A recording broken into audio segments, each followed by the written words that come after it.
probably all over the country right now. And I've been streaming from my house in Juneau here in Occoquan for much of the pandemic. So that's where I'm at. Sure. So I am right now in Eugene, Oregon. I actually just moved here a couple of weeks ago, and sort of splitting time between here and Portland, where DHM is located. But yeah, Eugene, Oregon. Joe, are we ready to dive into things now? Yes, and just as we do, the plan is to move through the slide deck essentially in chunks by category, and we'll go through the presentation with Eddie, and then there'll be little breaks here and there for questions before we move on to the other sections. So I think that's the intent here, is to field questions however they come in through the chat, etc. And we'll go ahead and get rolling. The hour's going to fly by pretty quickly, I think. So take it over there, Eddie. Great. So just to ground us, want to reiterate the purpose of this research. Really trying to reach as many shareholders as possible to get really good answers to important questions about how things are going and how you all think they should be going. So some of the things we're looking at, determining which benefits, services, and programs are important to shareholders, assess and provide feedback on Sealaska's business plan, also just general temperature check of how things are going, both overall and for specific service areas. And then also, shareholder engagement, particularly in this time where it's really hard to connect in all the ways that we are used to connecting and getting together with each other and building connections. It is one tool that we can use in this strange landscape we're in to try to really gather as much feedback as possible.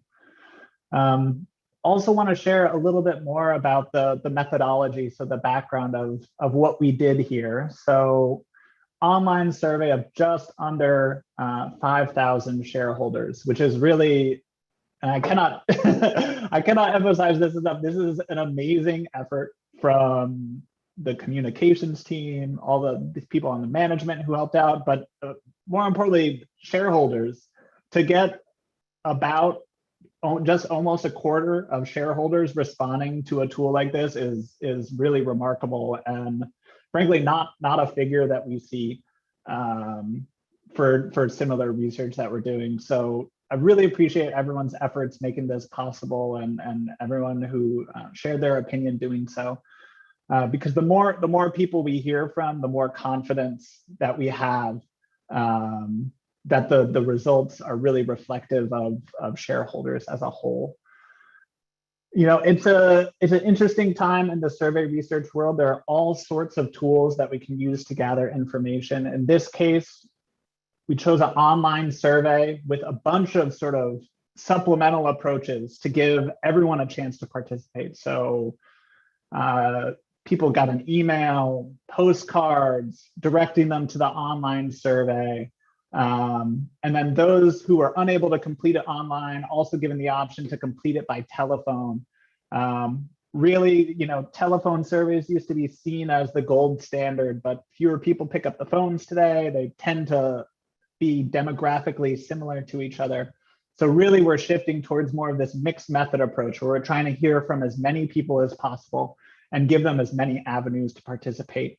And I think it paid off here, again, with that really strong response rate. And then beyond that, we had some additional promotion on social media, other communications that Sealaska has been sending out to you. We're not explicitly listing a margin of error here. That's just due to some social science theory where we're not technically randomly sampling. Instead, we're sampling everyone. To me, that makes me feel even more confident about the results. But just to give you a ballpark for what you might be familiar seeing on more traditional surveys, we would be looking at a margin of error around plus or minus 1 percentage point if this were that sort of theoretical approach that is really hard to manage in real world scenarios today. So really confident about what we're seeing here today, that this is good and reflective of shareholders and shareholder perspectives as a whole. And then something that really even makes me feel even more confident is the demographic breakdown of who we ended up reaching. So in this chart here, these dark blue bars are the percentage of people in the survey who fall into each of these categories. So for example, 34% of the people we reached in the survey live in Southeast Alaska. This sort of more teal or green color, that refers to information behind the scenes that Sealaska provided that we know is accurate of the whole shareholder base. So in this case, 36% of Sealaska shareholders actually do live in Southeast Alaska. So what we're doing here is just comparing all these figures to see if we're close demographically. And again, this is another place where really big pat on the back to everyone who participated and everyone who helped promote the survey. We look incredibly reflective of the demographics that Sealaska was able to provide at the base. So by shareholder area, really good across the board. By age, some small couple percentage point differences here and there, but overall, really strong representation of, that is reflective of shareholders as a whole.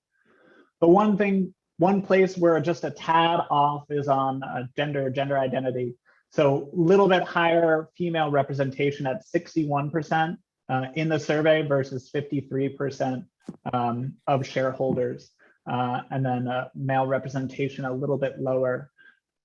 Why I'm not worried about this is throughout the whole survey behind the scenes, we're running comparisons between different kinds of people to see if there are meaningful differences in opinions, say by age or by gender. Thinking about gender, the exact distribution of men and women in the survey is, we're not exactly on, we're close, but there are very few, if any, differences by gender throughout the survey. What that means is that this small disparity isn't really having much, if any, impact on the results that we're seeing. So overview, we reached a lot of people. Those people are reflective of shareholders as a whole. And that gives us really good confidence to interpret and make sense of the results to the survey itself. Eddie, before we move here, and we were going to have Anthony jump on in just a moment here. He's got onto the call, but just for clarity on this one again, as I'm reading it, I got confused for a second there between the light and the dark. But as I'm looking at the numbers, it seems to me that the light color is the actual number of shareholders, and the darker one is are the respondents of the survey. Yes, that's correct. Okay. Yeah, yep, go ahead. And then whenever you got a break right here, I'm told Anthony's on the call and he can offer his opening comments and comment on anything that's come up so far if he's ready to as well. Great. I think now is a perfect time if he's ready before we get into the meat of things. So Anthony, welcome. Great. Yeah, go for it. We can hear you. Great. Thank you so much. Apologize for the inability to get on the Zoom. I'm in through the teleconference line, but appreciate Joe kicking us off and Eddie going through these fine details, which really matter because the importance of this survey is one that we want to make sure we get it right. And surveys can be tricky and data can be tough to fully understand if you're not really working with experts that can give you those fine details and confirm that what we're seeing and hearing is the voice of our shareholders. And that's really what this opportunity to meet with you and discuss not only the results, but how important the results are to us. They keep us moving and motivated along the path that we are describing as our vision, a vision of ocean health, connecting our businesses to ocean health and the priorities of our shareholder base. And as you see the results, we hear shareholders telling us we are on the right path. We see from shareholders that they are sensing improvement from Sealaska, and that motivates us. Again, it keeps us going, but we know that we have much more to do. And that is also just a critical component of the results you'll see today is, the shareholders continue to have priority areas. They want dividends to continue moving higher. They want arts and culture. Their long-time priority around education and the career success of their youth and the next generation is well represented. Native advocacy is a high priority. Rural economic development, supporting our traditional communities where we all come from, making sure that they are sustainable and that the people that are living there, many a subsistence lifestyle, can continue to live that lifestyle, a priority of so many. And so this information just looks like data, but it is literally our shareholders' voice it put in data, and it guides us. And to thank 5,000 shareholders that took the time to take this survey is just a big gunapchish from myself, a hala from our management team for this information, because you just didn't fill out data. You actually wrote and typed your voices, your concerns, your ideas, things that you don't agree with, and we keep track of all of that. We read every single comment within this survey, and every single comment that comes from a shareholder is important to us, and we take it into consideration in many different decision-making formats. So as you're able to see the data, just know that we use this data, we listen to this data, and this data and your voice motivates us to keep on going along the path that you are saying is the right path for Sealaska. And so appreciate all of you joining today to hear this information, hear how we're using this, and thanks again to Joe and Eddie for carrying the bulk of the presentation, and to Dixie and our communications team for making this good session with our shareholders happen. Gunapchish. Thank you, Anthony. Glad you're able to dial in, and thanks for the offering a perspective there from the management team. And I'll just underscore the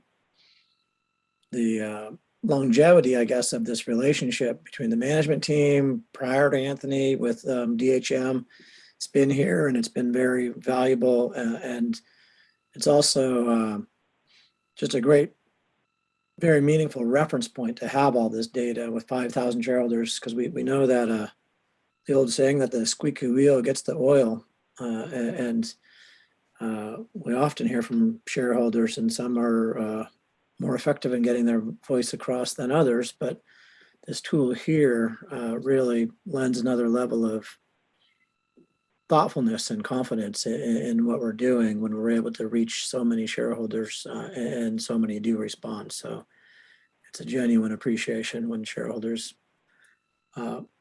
walk through the survey, as well as the direct feedback we get pretty regularly as well. So with that, I think, Eddie, we're ready to go on to the next segment here. Great. So we're going to start just with some sort of high level, how is Sealaska doing kind of questions. So the first one, how do you describe your overall feelings towards Sealaska? 47% over here in this teal say very positive. 29% say somewhat positive. That means about 3 in 4 of shareholders have a positive view of Sealaska. One thing I'll mention, this orange right here looks pretty big and maybe scary. This is a neutral category. So really what we're seeing is pretty low negatives right here. I believe this dark red is 6% and this is around 1%. So fewer than 1 in 10 holding a negative view of Sealaska, and really a clear majority giving a positive rating. When I'm looking at something like this, I'm really focusing on sort of what I would describe as the strength of sentiment. So looking at sort of the two ends of the spectrum that we're setting up. And the fact that you have almost half of people who are very positive of Sealaska is really a testament to the strong relationship and positivity about the corporation. And then, this is something that we've tracked through time. I don't have the figures going all the way back to 1981, but I do have back to 2008. They're showing trend data from this question.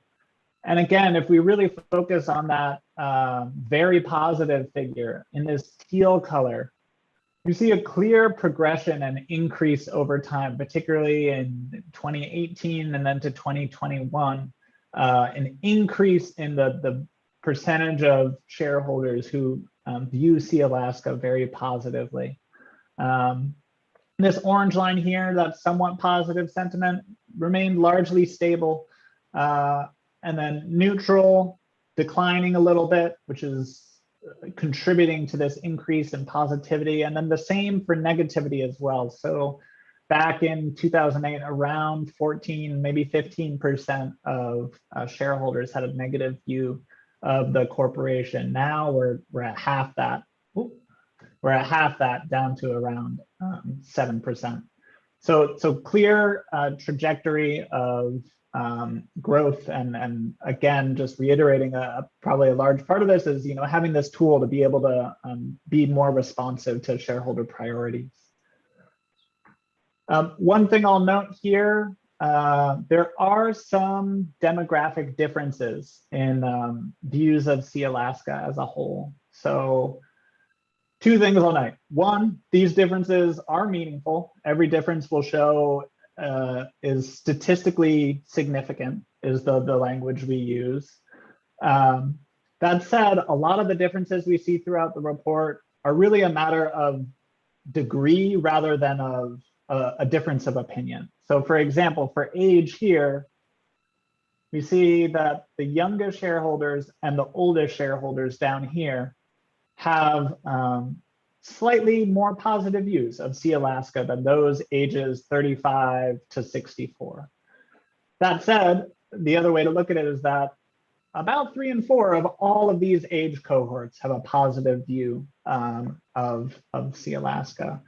Similar for gender over here on the right, a pretty small difference. So women, 75% of women holding a positive view, compared to 78% of men. Again, that is a statistically meaningful difference, but really to me, the big takeaway there is that overall, people of differing gender identities have a positive view. Probably the area where we see the biggest difference is in where shareholders are located. So those living in Southeast Alaska and then also other parts of Alaska tend to be a little less positive about Sealaska than those in Washington and beyond.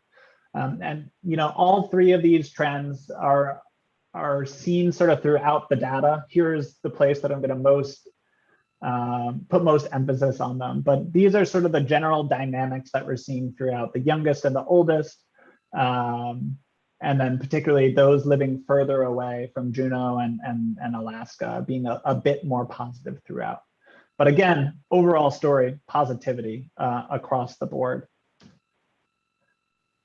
We also asked a question, hey, have your feelings changed about Sealaska over the past year? About 71% have remained the same, and then 24%, about 1 in 4, say their feelings have grown more positive over the past year.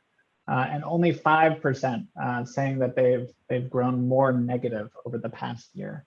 And this is an area where we really want to understand why. So we just pose the question to you folks, why is that? What has really led to that shift?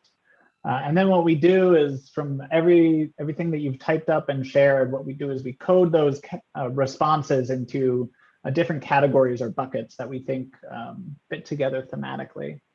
So this is among those who have seen who have shifted more positive over the past year. 18% mentioning care for shareholders and putting shareholders first. Communication and transparency, so newsletters, social media, socials, stuff on the website also mentioned as a reason for that positive change. Shareholders also expressing some appreciation for early dividends and other support during COVID. Some general positive comments, and then mentions of educational programs, and then cultural programs such as those preserving language, culture, and history. So, there's no one thing that's leading to that shift, but really a full suite of things that are leading people to have a little bit more positive views. On the other side, it's really important to understand where those more negative sentiments are coming from as well. I will note, this is just 140 responses. Remember, that's just the 5% who said I have a more negative view this time. So we're working with relatively small sample size here. But some of the concerns that we hear from these folks, lack of avenues for shareholders to give input or sort of general disregard for shareholders, maybe a little more so outside of Alaska. Some are concerned about board salaries, 17%, 16% dividends aren't big enough, 15% concerns about the board generally. Really people concerned about desiring more help during the pandemic. And then down at 11% pulling out of logging and the carbon offset issue. So these are all really important. And at the same time, I want to just note, this 29% is 29% of that 5%. So of the 5,000 people we talked to, 40 mentioned this as a reason for their negativity. So just adding some context there, by no means to diminish these perspectives. They're super important to take into account, but just contextualizing it into larger results. Okay, the last thing that we're going to touch on before we pause for a couple questions is perceptions of the business vision. So really seeing if what people think about the vision that Sealaska has articulated. So we show them this language to ground them. Sealaska is choosing to invest in businesses that enhance the health and productivity of the ocean and water environments and use its land in a sustainable way to benefit Sealaska shareholders. These businesses include environmental consulting, seafood investments, and management of our lands, including discontinuing logging and setting aside timberland for carbon offset credits. So how do people respond to that? In the survey, we see an overwhelmingly positive response. So 86% of shareholders viewing the plan positively, including 55% saying they have a very positive view of it, or a very supportive view of it. Really strong numbers here. Those who say not very or not at all supportive make up around 7% of folks. And then about that amount, 8% say they are unsure or don't know. We asked this question a little bit differently in 2019 versus today, but the results are quite similar overall, that there's strong buy-in from shareholders about the vision that's been articulated. Here are some just familiar differences that we talked about before. But again, really the emphasis, all of the demographic groups that we're testing coming up really positive, but with some slight differences here. So the youngest shareholders, a little more positive than older shareholders, those 55 and up. Again, though, 84% of those ages 55 and up holding are in support of the business vision. So really strong numbers there as well. And then similarly, as we talked about before, those living outside of Alaska, a bit more positive than shareholders in Alaska. And then again, we really place a premium in this survey in particular on hearing directly from folks, giving you the chance to share in an open-ended comment, to explain why you're feeling a certain way, to bring up issues that we're not talking about. So we asked sort of a follow-up question about why people were supportive. or not supportive of the vision.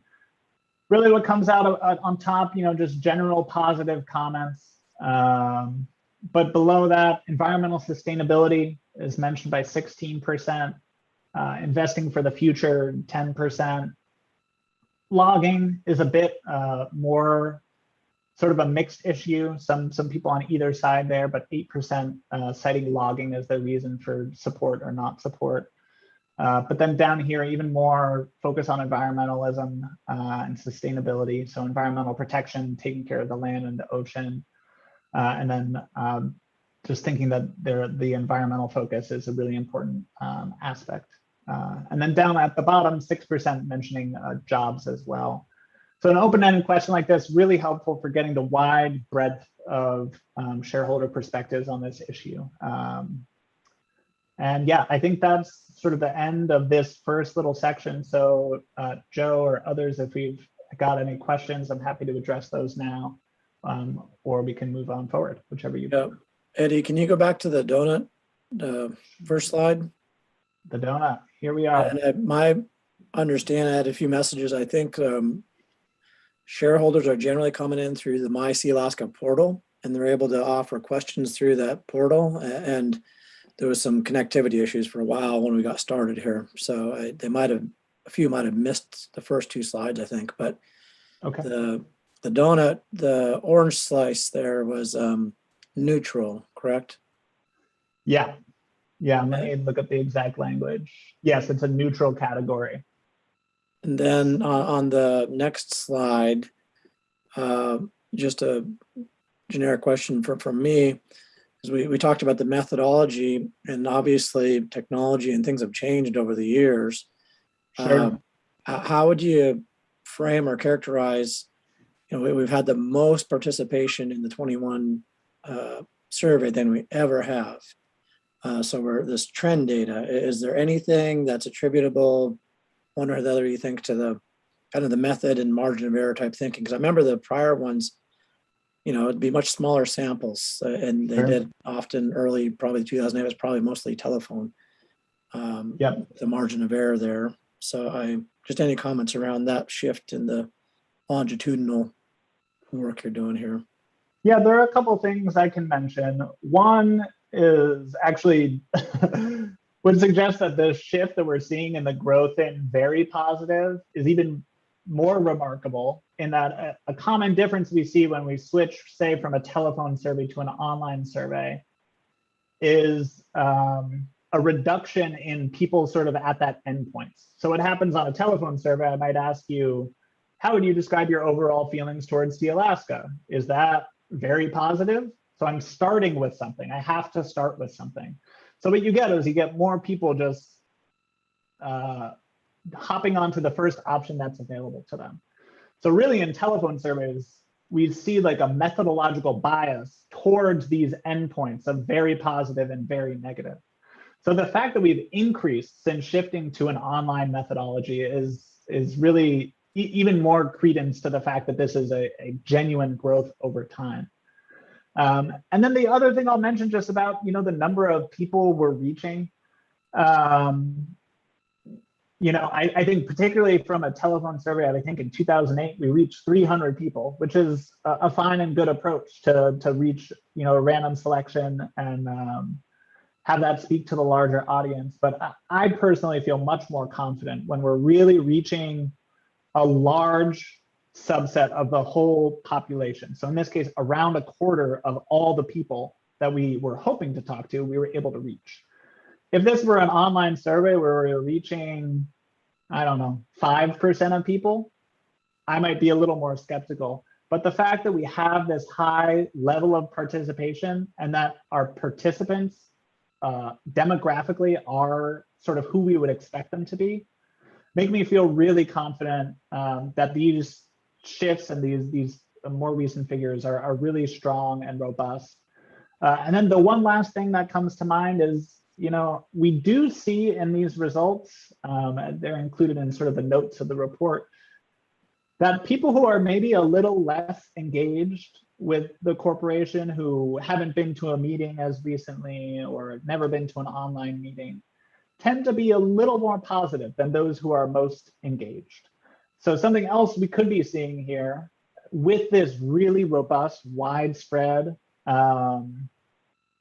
effort to reach as many shareholders as possible, we might be bumping out the circle a little bit to include folks that we haven't captured before. And from at least the results we see here, those folks who are maybe a half step less engaged or don't have the time or face barriers to participation tend to be slightly more positive. So those are really the three dynamics that I would call attention to. And hopefully that gives you a little something to work with, Joe. Yeah, that's perfect. Thanks, Eddie. That's helpful to understand the data here. I think we're probably not quite yet halfway through the slides, and we'll keep moving, and people can feel free to add questions as we get through this next section here. Go ahead, Eddie. Great. So, we've done a broad overview. From there, we really dialed in a bit to ask about specific focus areas of Sealaska. Sort of how are we doing? Hold on, my slides are being a little, there we go. So for each of these sort of focus areas, so investing in culture and language revitalization is an example. We're asking people, how good of a job is Sealaska doing? And what we're choosing to display here is the very good in teal, and then the good in this blue. I will note, again, there's a neutral category for these, or I think it's actually average. What I will say is, so if you see 73% here say that Sealaska is doing a good job at investing in culture and language revitalization, that doesn't mean that the remaining 27% have a negative view. Really, the negatives for all of these were relatively low, and we see a changes in the average responses, and then the percentage of people who say they sort of just don't know about a thing, which is something we'll get to as well. But really focusing here on, we're looking for the focus areas that are rated most positively by shareholders. So investing in culture and language revitalization, providing scholarships to shareholders. Those are sort of what I would consider to be the top tier. And then below that, telling shareholders what the company is doing and paying dividends. About 2/3 of shareholders giving those good ratings for those focuses. And then protecting native land and protecting native rights like subsistence, around 6 and 10, giving a positive rating there. A little bit lower positivity for providing elder benefits, protecting ocean health and water environments, providing career pathways to shareholders and descendants, making money and helping shareholders understand the company. But again, we're really just talking about 5 percentage points lower than sort of that last tier that we talked about. And those sort of average or neutral categories, the vast majority of shareholders giving the thumbs up of, you're doing about as good as I expect or even better. And then the ones where we see the lowest ratings for, addressing climate change, 50% giving positive ratings, and then listening to shareholder priorities at 49%. One thing which I'll keep in mind in all of these, I sort of previewed it, but we have this don't know category for a lot of the questions we ask. We don't want to force someone into a choice if they really say, don't know enough about providing elder benefits to give an informed opinion on it. So some of the areas which we see slightly lower ratings for, really influenced by higher don't know responses. So particularly for providing elder benefits, 18% said they didn't know how to rate Sealaska on that. 20% for protecting ocean health and water environments. And then the highest, 24% for helping to address climate change. All of this is to say, awareness of those focus areas and services a little bit lower. But if we look over in this call out box right here, don't know responses have really shrunk, particularly for addressing climate change and protecting ocean health from 2019. So in 2019, 41% of shareholders said they didn't know enough about what Sealaska was doing to address climate change to give a rating. That's dropped to 24%. To me, that could be a number of things, either more focus on that organizationally or better communication about what Sealaska has been doing and is continuing to do. And then we see a similar trend for ocean health. It was at 33% don't know in 2019, down to 20% now.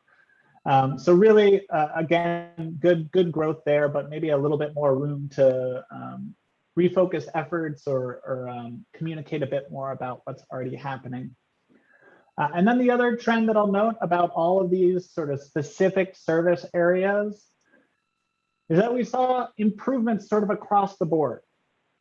So what we're seeing here, these sort of gray dots on the left, the gray and the black ones, those are very good and good ratings in 2019 for each of these focus areas. And then the blue are showcasing results for 2021. So what we can see, just looking at the results as a whole, the blue dots are further to the right than the gray dots as a whole. What that means to me is across the board, we're seeing higher positive ratings for Sealaska, which again is in alignment with what we're seeing with the overall results. And then what we do see is I have a couple highlighted because we've seen really big jumps. So in 2019, only 31% said Sealaska was doing a good or very good job at helping to address climate change. That's jumped up to 50%, almost 20 percentage points. Protecting ocean health and water environments, also a big bump from 41 to 59%. And then a slightly smaller bump, but still a notable one for providing scholarships to shareholders, jumping from 59% positive to 69% positive in 2021. Some of these are impacted by those don't know results that we just saw a second ago. But what you're seeing is that the people who were once unsure are moving to have a positive view. And I think that's a trend we'll continue to see as more efforts are made to communicate about the work that is happening in each of these focus areas. And then again, Joe, we're sort of at a breaking point here. So if any questions have come up, happy to address some of those. And then I think we just have a couple final slides after that. Can you go back to the last one? Sure. Some questions come in, but we'll watch for that. The top one is only has one bubble there. Is that because that wasn't asked in 2019? So it was a new question? Yeah, as far as I know, it wasn't asked in this particular question set. I think it was asked about in another way. But yes, that is why we're missing that tracking data there for providing elder benefits.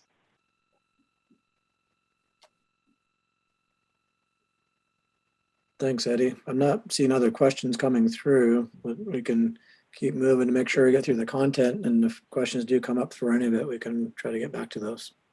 Joe, Great. Is this a good time to insert a couple of questions that we're receiving from the chat? Yeah.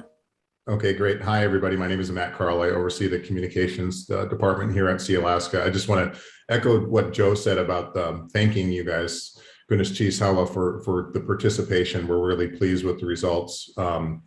And just real quickly, I think I don't think we should be surprised at the results. I think our shareholders should have a high expectations for us when it comes to what we're doing for you as shareholders of the company. So while we're encouraged by the results that we're seeing and the positive feedback, we hold ourselves to the same high expectations that you guys hold us to. So we'll continue to work at this. And Joe, we have one question coming from Susan Wolf.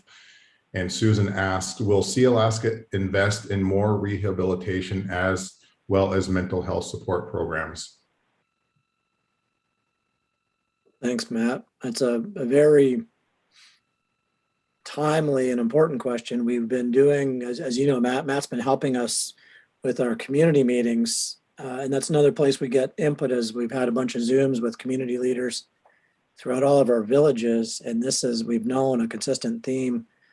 I'd say our response fits with our philosophy in general, in that we're On some things we're out front on, other things we're just solid partners in. And this is one that I believe fits in that partner camp where we're helping where appropriate, but direct investing and direct service providing will generally stay in our lane, but happy to help.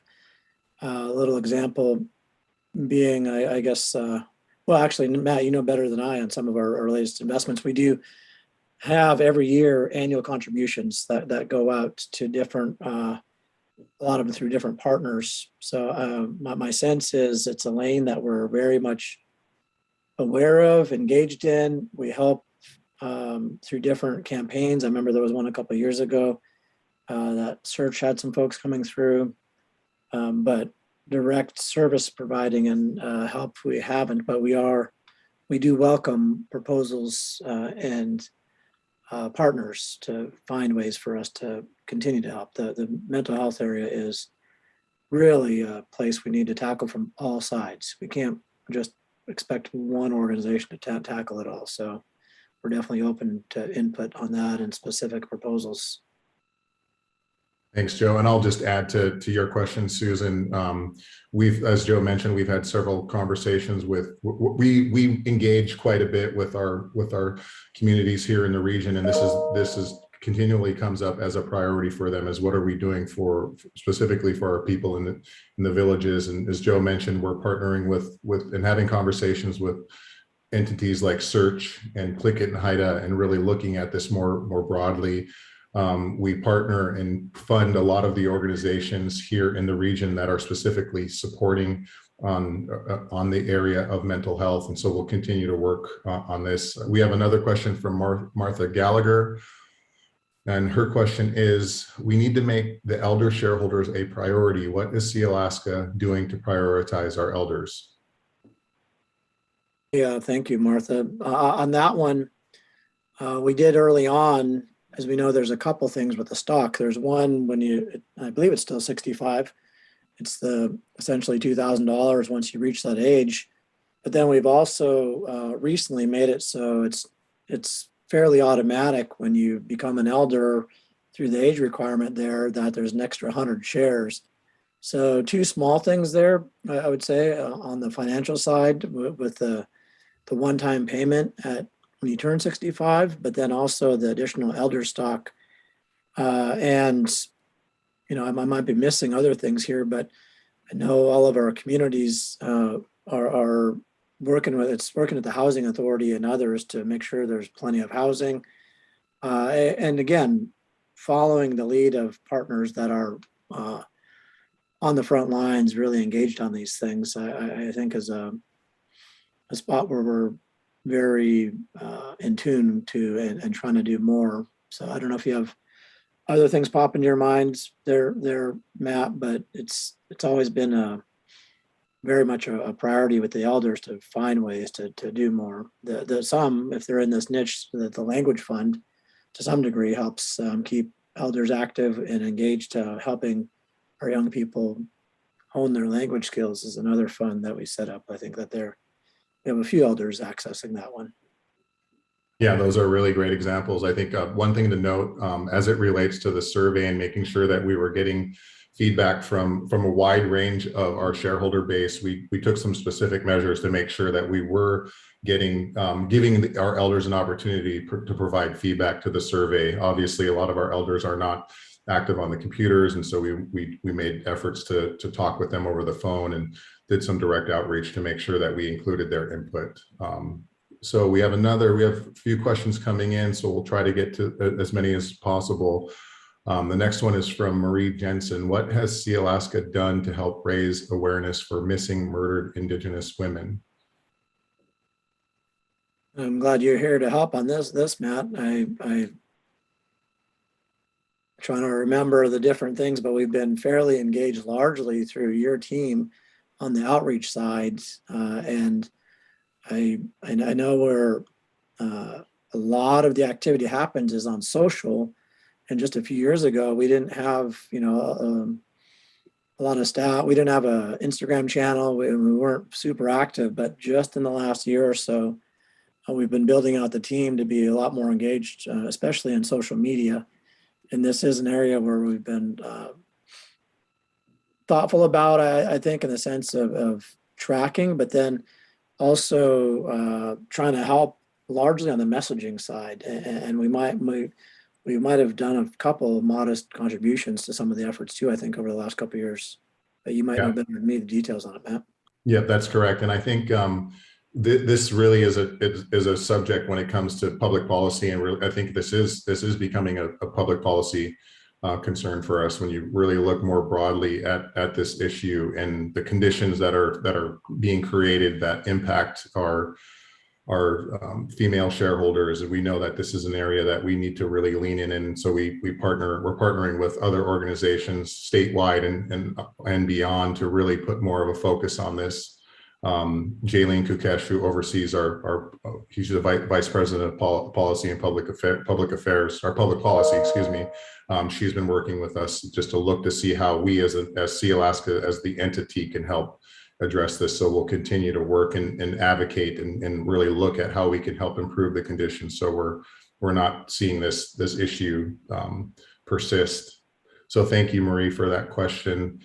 The next question comes from Teresa Germain. Will there be any efforts by Sealaska to help shareholders address the trauma of families suffering from residential children lost at the boarding schools?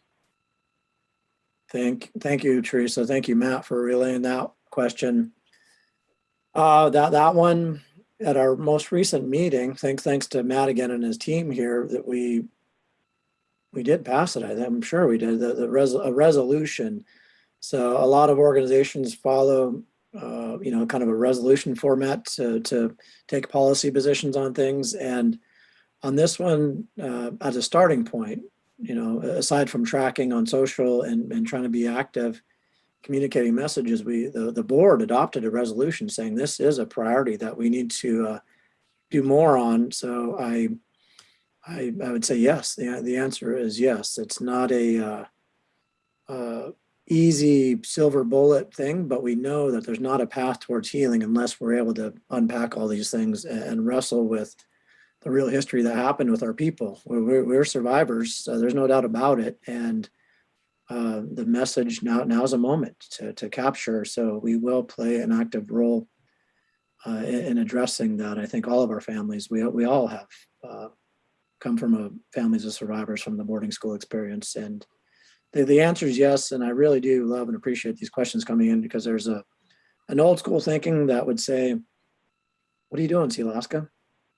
Doing on there with these social issues. Well, we're doing exactly what we're supposed to be doing, trying to help take care of our people and do the right thing. And we can become profitable in all kinds of different lines of businesses. But if the condition of our people is not changing, in a meaningful way, then we're missing the boat. So I really appreciate these questions the way they're coming. But I know we're also running out of our budgeted time.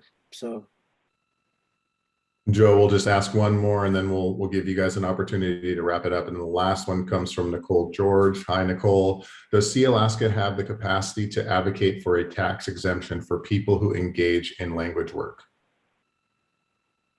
That's a good one, Nicole. We'll put that on the list. We recently, just this year, on the board side, set up a policy committee. So the board can take a longer term view and be more thoughtful about our policy work and not be reactive and always on the playing defense, but really starting to be more thoughtful on the different things. And we've always, as people from Southeast and Sealaska, been kind of leaders on a lot of things on the policy front. And we've had a lot of change on the board. Is partly why we did this. We've got essentially 2/3 of the board, 9 members, I think, are really in their first or second term here at the most. So we have a committee that's going to put a little extra time in this, and we capture it now. We'll put it on the list. These great ideas, we'll make sure they get on the list because as all of you know, to change rules and statutes and regulations, it takes a starting point like this. So we'll put it on the list and work it through our process here and get it on the table here. Are we ready to, we're at our kind of budgeted time, I think. So Eddie, knowing that we've come up to where we really budgeted on this, I think we're at a spot where you can kind of do the quick version of the home, rounding the third base here and heading towards home, and the key findings, and I think you had investments to cover, and we'll wind Sure. up. Yeah, I can just take us through a few last things quickly, considering time. So, another question we ask is, related to some of the questions that folks have been asked during the session today, like, hey, what else should Sealaska be doing? So what additional investments should Sealaska make in services and programs? Again, we start with an open-ended question here to really let folks tell us what we should be looking for, rather than, starting with our 7 categories that we think are the right ones to be asking about. No real consensus area here. Some things we see, folks calling for more effort and focus on reaching those outside of Juneau and Alaska, about 11%, 10% focusing on education efforts and expanding scholarships, 9% preserving language, culture, history, and maybe doing some work around ancestry and genealogy. Some general comments, given a thumbs up, but some other areas, communication and outreach, advertising current programs, sharing about shareholder rights, other things like that. And then I think someone asked about this, but 7% really calling for programs and services for elders, and then job training, workforce development, trade skills also in there around 7%. There's a whole list beyond this. This is sort of a cutoff point that we've picked of what fits on a slide, but do know that all of those have been captured and are have been shared with the team to get those sort of into the flow of Sealaska's work. We do also ask from a set list. It's very similar to the other ones that we asked about earlier, about how we're doing, about what benefits and programs that Sealaska could invest in that are most important to you. Here we sort of have a top bucket. So dividends comes out on top, 46% ranking it in their top 3. Followed closely by education and vocational scholarships. Again, 46% of the top 3, but you'll note that the percentage listing it as their first priority is a little bit lower at 12%. Advocating for Native rights, also a strong priority, and then similarly job training and workforce development. All of those listed by at least 4 in 10 of shareholders in their top 3. And then a bit lower for guidance for school-aged youth as another possible avenue. And then from there, community economic development, language revitalization programs, burial benefit programs, and art and cultural programs, just a little bit lower on the priority list, but still coming in with a good chunk of shareholders putting that emphasis on them.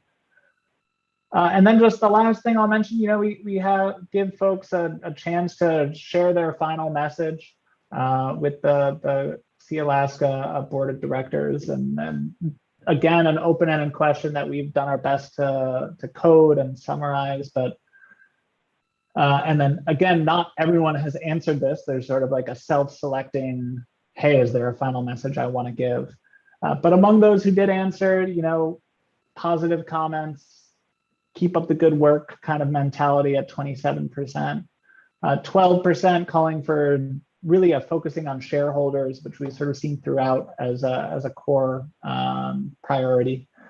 Some comments about the board, negative comments around the board. We've seen that. We saw that in the question about people who have had a little bit more of a negative view of Sealaska over the last year. And then again, some really familiar priority areas of the cultural programs, educational programs, and then dividends as well. So that's what I've got on my end. If Joe, if you want to do a little bit of meeting making together or answer any other questions, I'm happy to stick around for a few minutes. But overall, what I would say, really strong. First off, really strong participation. Everyone should be really proud of the efforts being made. and then really positive results overall. Of course, there's always some room for improvement, and these surveys are crucial tools to helping really hone in on what those areas may be for Sealaska. But compared to similar research we do for other organizations, it's clear that you folks are being responsive to shareholder concerns in a way that is not always the case. So those are the things I would say, and then Joe, back to you. Eddie, I appreciate the presentation and walking through it. This is all going to be available, I think, on My Sealaska or YouTube. And my question, and then I think if Anthony's on, he can offer any closing comments if he's still on, he wants. But a question before we go there is, do you have a sense of the timing and the good, healthy frequency, the pace, every year or every 3 years or every, what's a good pace? And because I don't know that it's been super consistent every time. The gap has varied. Sure. I mean, it's a matter of priorities and resources available to a certain amount. That said, I think, there is such a thing as too much and too often. You don't want to, particularly for this, you're reaching out to the same shareholders over and over again. You don't want to burn folks out. The challenging thing right now is, the world is a really rapidly changing place with the pandemic, still very much shaping our lives. I would say, a typical recommendation we would make is either, every other year or every year, or even every 3 years, but getting on a regular schedule can be helpful. So you have that cadence to it, and it helps better to understand trend lines over time. But again, it's really a matter of finding that balance between being respectful of people's time and not asking too much of them, but also asking them consistently enough where they feel engaged with. But yeah, those are some thoughts I have on that, at least. Appreciate it. I'm going to pause and see if Anthony is still on and able to offer any closing comments. Yes, Joe, thank you. Just like you said, with the questions coming in, it's just great to hear the level of understanding of all the issues and efforts that matter to our shareholders. At some point we can't do it all, but we do as much as we can, especially around those areas that are really meaningful. And just posing the question allows us to work on improving the work in those particular areas. And there's so much, there really is, that our shareholders care about. Know that we work with so many different partners that have the capacity to really make a difference in these areas. We support them financially. We support them with policy. We work side by side them in meetings. There's a pretty big team. Myself, Joe, Jaylene was mentioned, Matt, the communications team, our natural resource team, just working on a daily basis on the breadth of shareholder priorities that were mentioned all today and many others. Not only shareholder priorities, but our community priorities as well. So we're working on them. We listen, and we want to continue to hear from you. So, one thing we heard was the survey is great, but we continue to want more avenues. So the communications team and our shareholder relations team are going to work on, not just the survey every 3 years to hear from our shareholders, but, something more.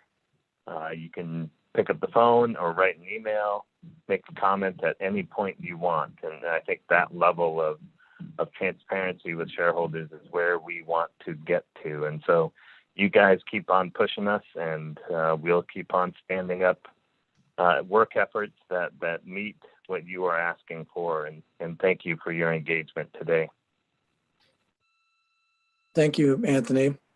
And my closing comment is an opportunity for shareholders through the participation committees. There are 21 shareholders who have been actively engaged for the last couple of years through those participation committees. They have terms, they'll start rotating out, we'll start looking for more. So every year there's opportunity for shareholders to be a little more deeply engaged through those participation committees. And I encourage everybody to take a look at those for their own interest, but also just to see who's on them and communicate with those shareholders, because it's another avenue, another connection with Sealaska that we're trying to do, be more effective, because they're broken up by outside of Alaska, Southeast, and then other Alaska, the different geographies of shareholders, because we do have a broad reach.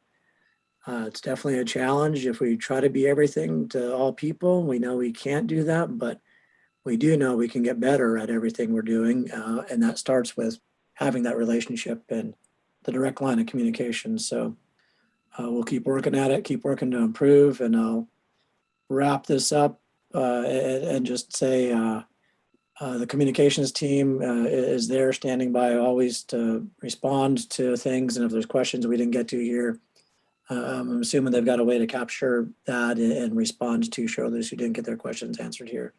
So sorry if we didn't get to some of them, but I'm sure we'll be able to follow up on one-on-one or through other mechanisms there. Thank everybody for tuning in. We will have a conversation about this at the board level and the management team about the cadence here, because I agree with you, Eddie. We should kind of set and manage expectations and say it's going to be either every couple of years, every 3 years, or every 1 year that we do this. And let's just kind of plan on that because it's useful information and just always creating space to give feedback to your corporation. That's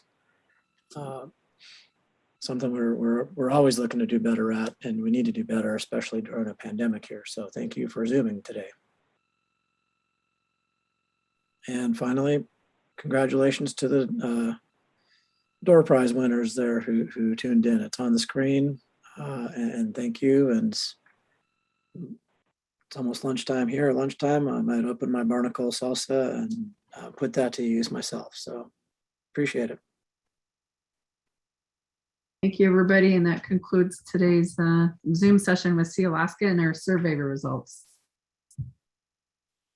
Thank you very much for having me. Don't hesitate to reach out with any further questions, all right? Thank you, Eddie.